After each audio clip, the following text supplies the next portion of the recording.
Assalamu alaikum students. I am Sidra Khalil, lecturer, Department of English, University of Southern Punjab, Multan. I am course instructor of the subject Modern Novel. As students, you know, this is our 7th week lecture. In our previous lectures, we have done the introduction of modern novel in detail, its characteristics, and we have also done the very important, the first one novel, that is Heart of Darkness, written by Joseph Conrad. So in previous week, we have started a new novel that has been written by E.M. Forster, and the name of the novel is A Passage to India. In previous lecture, we have done about the introduction of the novel, the writer, the characters, and some of the key elements of the summary of the novel A Passage to India. In today's lecture, we are moving towards different important points of the novel that we are going to start with the symbolism in A Passage to India.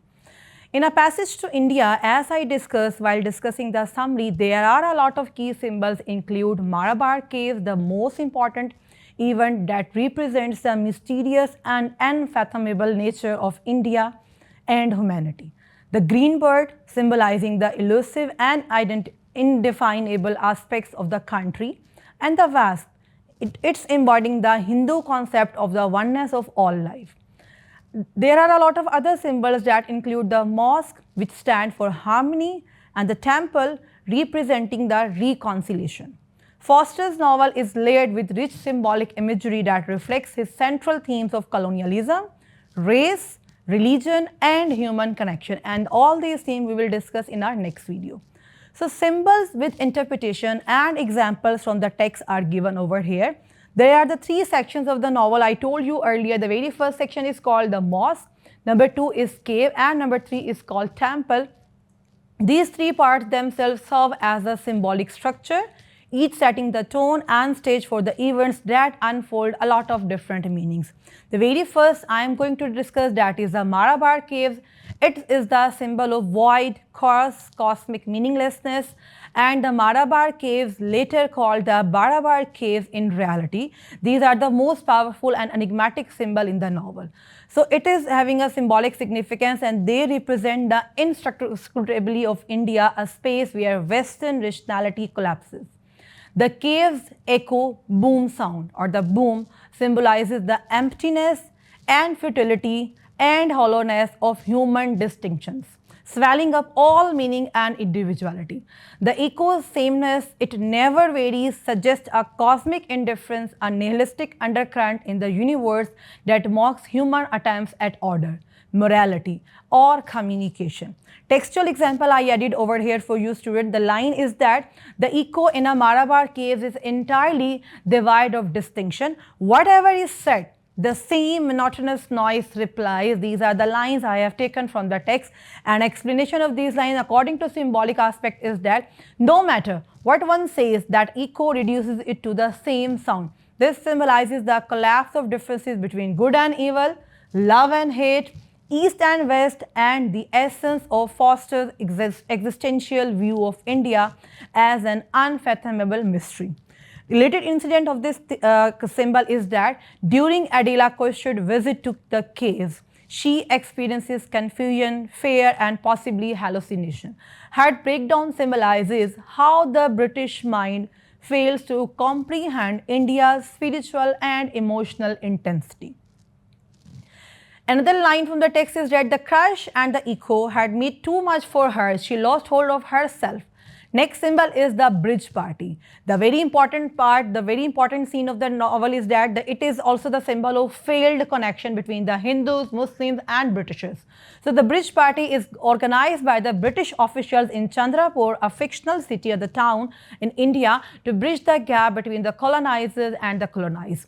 And its symbolic interpretation is that the bridge here is ironic. Instead of creating connection, it reinforces division.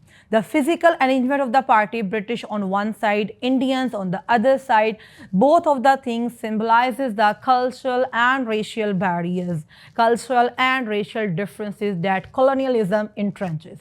So the textual example from this is that they came to bridge the gulf between the East and the West, but the gulf was already there and a bridge was impossible.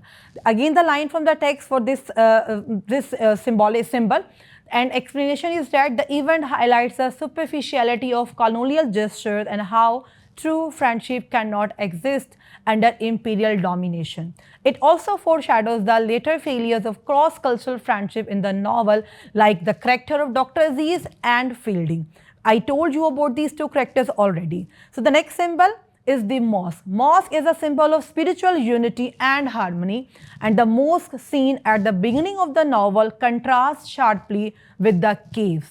So its symbolic interpretation is that the mosque symbolizes order, beauty, and spiritual openness, a place where true connection between East and West seems possible.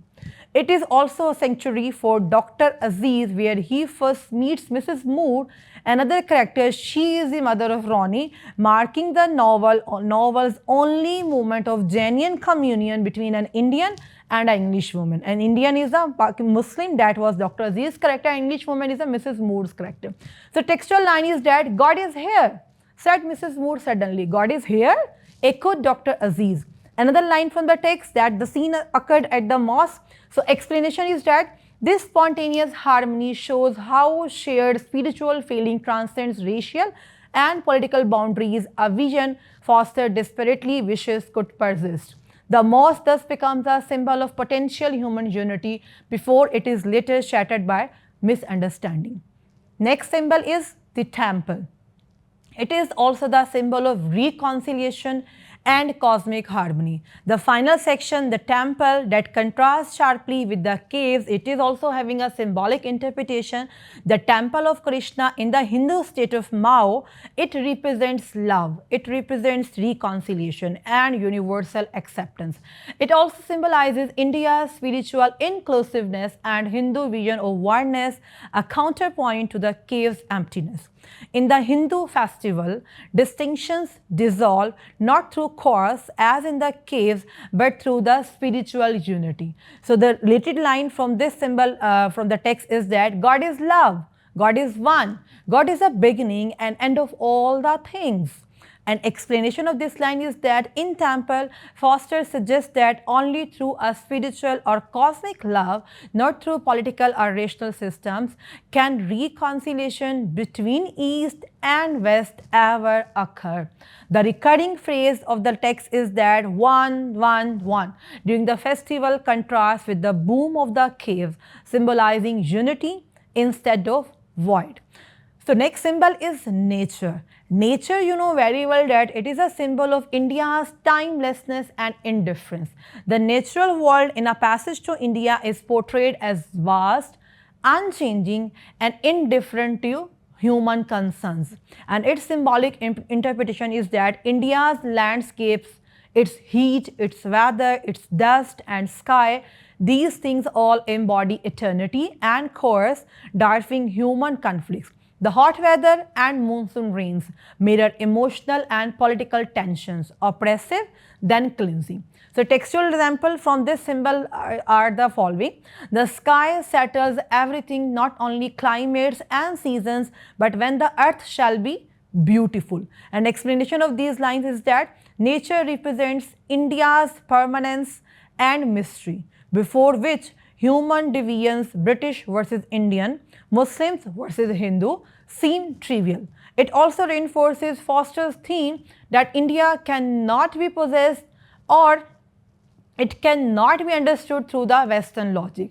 Next symbol is the wasp, the symbol of universal connection. So throughout the novel Passage to India, Foster subtly uses the image of the wasp to symbolize a broader and pantheistic unity.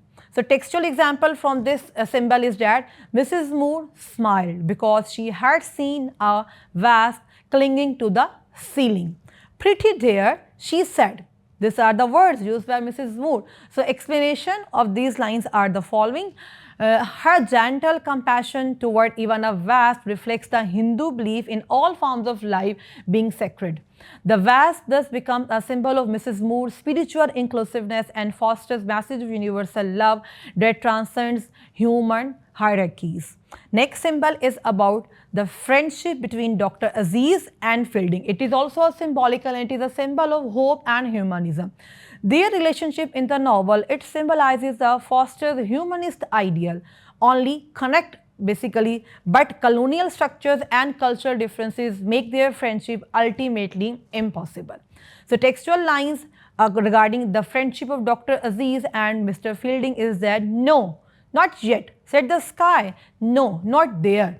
So explanation is that of these lines, the novel's final line where even the landscape resists their friendship shows that political and spiritual harmony are not yet possible in colonial India. The natural world itself echoes the impossibility of connection, at least for now. So these are all the symbols of the novel that we have done in our today's lecture. I hope so that you understand all the points very well. There are a lot of other symbols as well that you have to explore while reading the novel. Thank you so much students for listening me. Allah Hafiz. Stay blessed.